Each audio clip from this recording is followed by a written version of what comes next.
नमस्कार दोस्तों, कैसे हैं आप सब लोग। आई होप सब ठीक होंगे। आप देख रहे हैं गेम ऑफ जियो पॉलिटिक्स। और जियो पॉलिटिक्स में एक न्यू डेवलपमेंट देखने को मिल रही है। न्यू डेवलपमेंट क्या है? हेनरी किसिंजर्स, जिन्हें अमेरिका में जियो पॉलिटिक्स गुरु कहा जाता था, और उनकी डेथ हो गई है at 100 years. He was hated India and China friend. तो कहा जाता है कि चाइना की काफ़ी अच्छे फ्रेंड है और चाइना इनकी काफ़ी रिस्पेक्ट करता है, लेकिन ये इंडिया को हेट करते थे।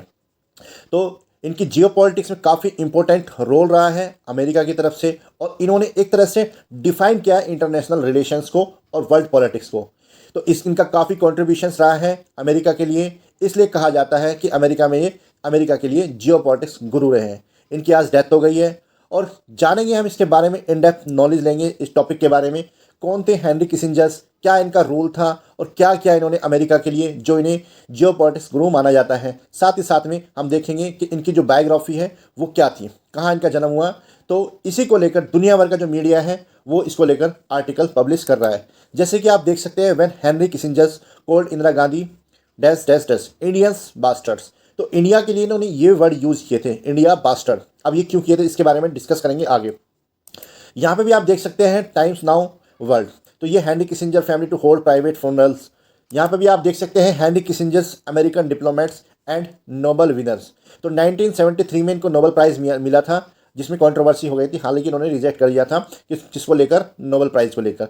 तो इनका काफ़ी कॉन्ट्रीब्यूशंस है, जो अमेरिका की जियो पॉलिटिक्स है उसमें काफ़ी कंट्रीब्यूशन रहा है हेनरी किसिंजर्स का, और काफ़ी इंपॉर्टेंट रोल प्ले किया है इन्होंने। क्योंकि जिस तरह से इन्हें इंटरनेशनल रिलेशन को डिफाइन किया है, वर्ल्ड पॉलिटिक्स को डिफाइन किया है, ऐसा अभी भी जो अमेरिका के इतिहास में ऐसा अभी भी कोई भी नहीं कर पाया। इसलिए कहा जाता है इनको जियो पॉलिटिक्स गुरु। अमेरिका में काफ़ी फेमस है। और साथ ही साथ में ये भी कहा जाता है, आप देखेंगे कि जो अमेरिकन प्रेसिडेंट है, अभी तक जितने भी प्रेसिडेंट हैं वो इसकी रिस्पेक्ट करते हैं, हेनरी किसिंजर्स की रिस्पेक्ट करते हैं, और एक अलग तरह से इनको देखते हैं, क्योंकि इन्होंने काफ़ी काम किया है अमेरिका के लिए। इसलिए इनकी बायोग्राफी हम यहाँ देखते हैं कि इनका जन्म कहाँ हुआ है, कैसे हुआ है। तो इनका नाम है हेनरी अल्फ्रेड किसिंजर्स। तो 1923 में इनका जन्म होता है जर्मनी में। 2023 में इनकी डेथ हो जाती है। यहाँ पर आप इनकी स्मॉल सी बायोग्राफी देख सकते हैं कि इनका नाम हिनीज अल्फ्रेड किसिंजर्स। इनका बोर्न होता है 27 मई 1923, जो जर्मनी में पैदा होते हैं। और फिर 1938 में, तो ये वही पीरियड है जब नाजी का क्या हो रहा था, वहाँ पे राइज हो रहा था जर्मनी में। तो यहाँ से इमिग्रेट कर जाते हैं यूएसए के लिए, यानी कि यूनाइटेड स्टेट के लिए, स्केपिंग नाजीज रूल। ठीक है।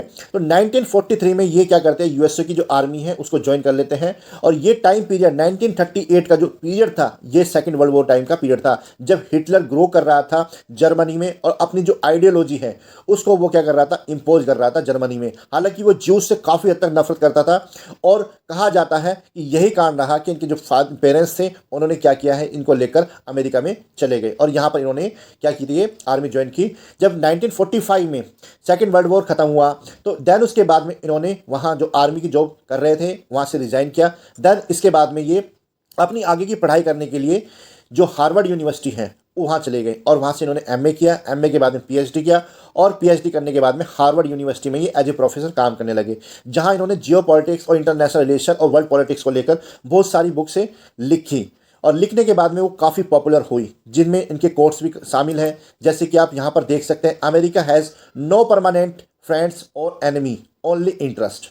यानी कि अमेरिका का कोई परमानेंट दोस्त नहीं है, अमेरिका कोई परमानेंट दुश्मन नहीं है, सिर्फ और सिर्फ उसके इंटरेस्ट सबसे ऊपर हैं।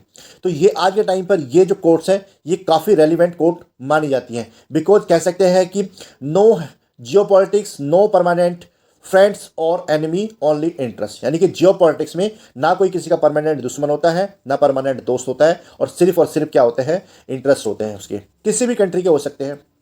साथ ही साथ में इसका सेकंड कोट आप यहाँ पर देख सकते हैं, to be an enemy of America can be dangerous but to be a friend is fatal.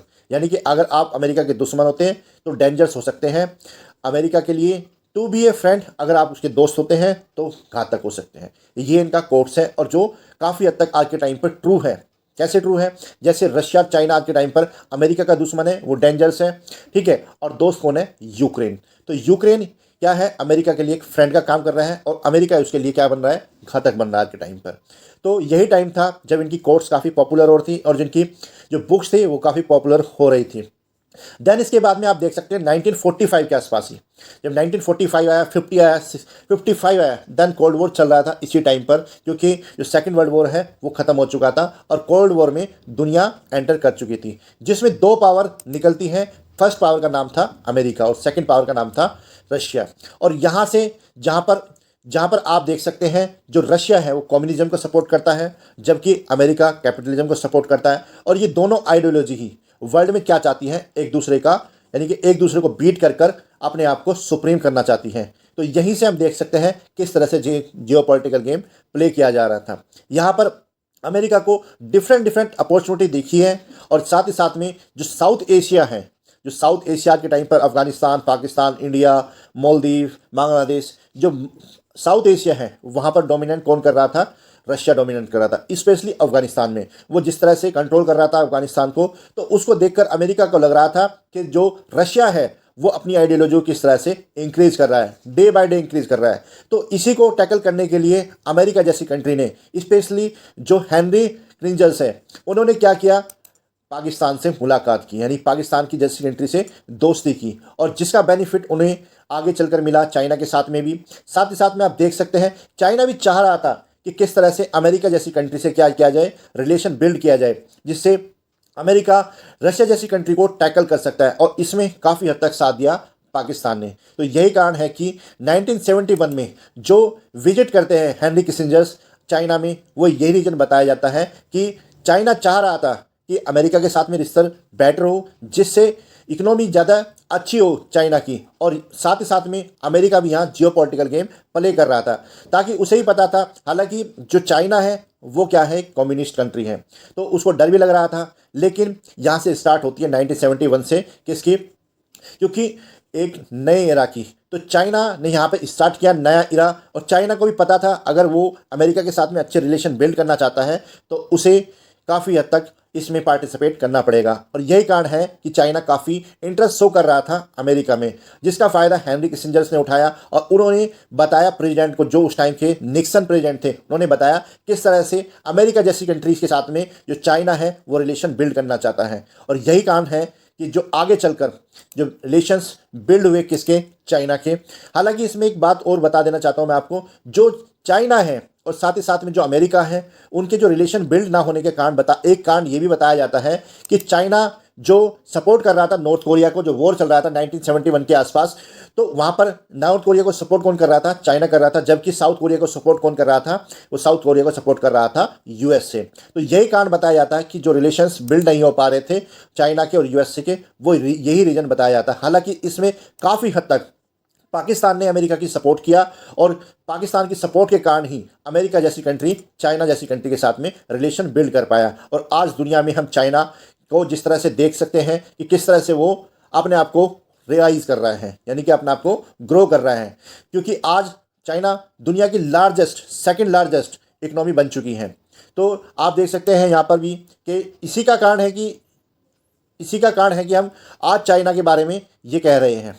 तो जियोपॉलिटिक्स गेम में और जियोपॉलिटिक्स में जो चाइना में हेनरी किसिंजर है, उन्होंने इंपॉर्टेंट रोल प्ले किया है। और साथ ही साथ में देख सकते हैं कि जो इंडिया है वो भी काफ़ी हद तक अपने आप को जियोपॉलिटिकल गेम में अपने आप को उतार चुका था, क्योंकि जिस तरह से अमेरिका जैसी कंट्री के साथ साथ में पाकिस्तान कंट्री रिलेशन बिल्ड कर रही थी, उसी दौरान आप देख सकते हैं इंडिया भी रशिया के साथ में रिलेशन बिल्ड कर रहा था। और यही रीज़न है कि जो अमेरिका है वो सपोर्ट कर रहा था 1971 की वॉर में, जो इंडो पाक जो वॉर हुआ था उसमें इंडिया को सपोर्ट कर रहा था रशिया, और अमेरिका किसको सपोर्ट कर रहा था, पाकिस्तान को सपोर्ट कर रहा था, जिसमें पाकिस्तान के लिए उसने 9th बेड़ा जो शिप है उसको भेज दिया गया था। हालांकि इसमें हमारी जो प्रेसिडेंट है, साथ ही साथ में जो हमारी प्राइम मिनिस्टर थी उस टाइम की, इंदिरा गांधी जी, उन्होंने काफ़ी अच्छी जियोपॉलिटिक्स प्ले किए। उन्होंने जो रशिया के साथ में अच्छे रिलेशन बिल्ड कर लिए थे, और यही रीज़न है कि जो काफ़ी हद तक हम इसको यूएस से वो टैकल कर पाए और हमारी जीत हुई,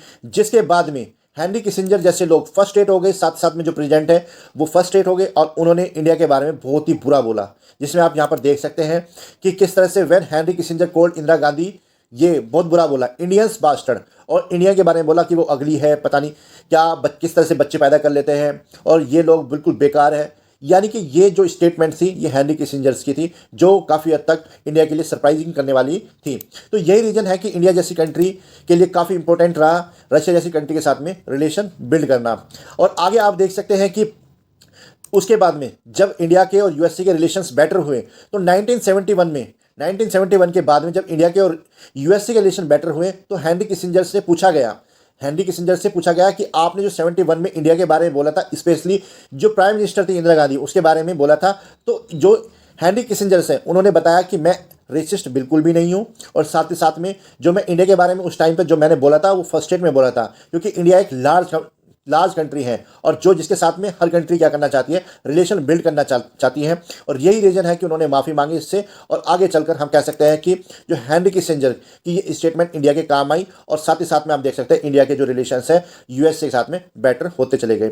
और दूसरा रीज़न बताया जाता है कि जो उसकी लेगेसी थी हेनरी किसिंजर की, वो लेगेसी थी कि वियतनाम वॉर जिसमें अमेरिका बुरी तरह से उलझा हुआ था, तो अमेरिका को काफ़ी हद तक पीस एग्रीमेंट कराने में, जो पीस एग्रीमेंट वियतनाम वॉर में हुआ था, किसके साथ में, वियतनाम के साथ में, उसमें काफ़ी हद तक हेनरी किसिंजर की जो रोल प्ले किया था हेनरी किसिंजर ने, वो काफ़ी इंपॉर्टेंट रोल प्ले किया था। और जिसमें आप देख सकते हैं, दूसरी जगह आप देख सकते हैं कि जो डिफरेंट कंट्री है वर्ल्ड की, चाहे वो अर्जेंटीना हो, चिले हो, चाहे एंगोला हो, उसमें भी जो हेनरी किसिंजर हैं उन्होंने काफ़ी इंपॉर्टेंट रोल प्ले किया। और यहाँ पर जो जो प्रो रशियन गवर्नमेंट थी उसको उखाड़ फेंक कर प्रो अमेरिकन गवर्नमेंट बनवाने का काम किया। और साथ ही साथ में आप देख सकते हैं किस तरह से जो योम किप्पुर वॉर था इजराइल के साथ में, अरब का जो योम किप्पुर वॉर हुआ था, उसमें भी हेनरी किसिंजर्स ने बहुत इंपॉर्टेंट रोल प्ले किया था। और यही कारण था कि जो इजराइल जैसी कंट्री 6 दिन में ये वॉर जीत गया था, मतलब 6 दिन के साथ आसपास ही जीत गया था, और जिसमें कह सकते हैं हम काफ़ी इंपॉर्टेंट रोल रहा था हेनरी किसिंजर्स का, क्योंकि ये भी ज्यूज थे।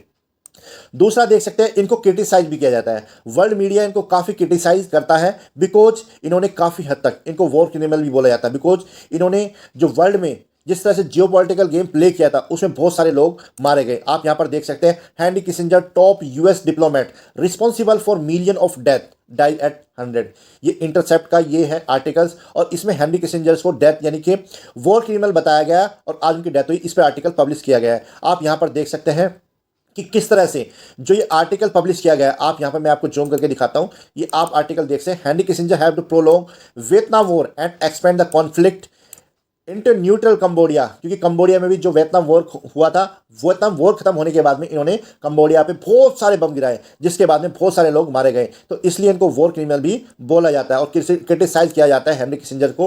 हालांकि इसमें काफ़ी हद तक अमेरिका ने इनको प्रोटेक्ट किया, और कहा जाता है कि अमेरिका जैसी कंट्री में हेनरी किसिंजर नहीं होते तो शायद मे भी होता कि उन्हें फांसी हो जाती, जिसके बाद में धीरे धीरे ये ग्रो करते चले गए। और आज के टाइम पर हम देख सकते हैं जब ये 100 ईयर्स के हुए तो ये अमेरिका से इनको बुलावा आया, चाइना के लिए इनवाइट किया गया एज ए प्राइवेट मीटिंग के लिए, और ये चाइना गए भी, जहां पर इनको ह्यूज रिस्पेक्ट मिली और इनका ह्यूज वेलकम हुआ।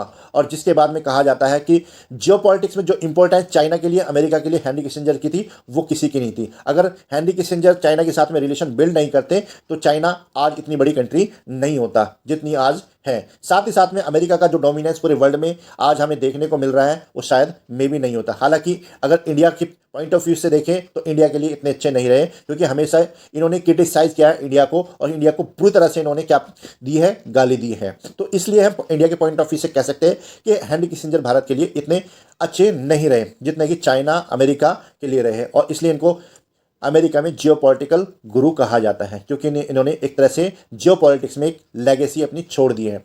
ठीक है, तो ये एक वीडियो खत्म होता है दोस्तों। अगर आपको ये वीडियो पसंद आए तो प्लीज़ लाइक कीजिए, सब्सक्राइब कीजिए, और हो सके दोस्तों शेयर भी कीजिए, क्योंकि इसमें काफ़ी मेहनत लगती है और काफ़ी मुझे टाइम स्पेंड करना पड़ता है इसे वीडियो बनाने में। तो प्लीज़ लाइक कीजिए, सब्सक्राइब कीजिए, हो सके दोस्तों शेयर भी कीजिए। थैंक यू दोस्तों।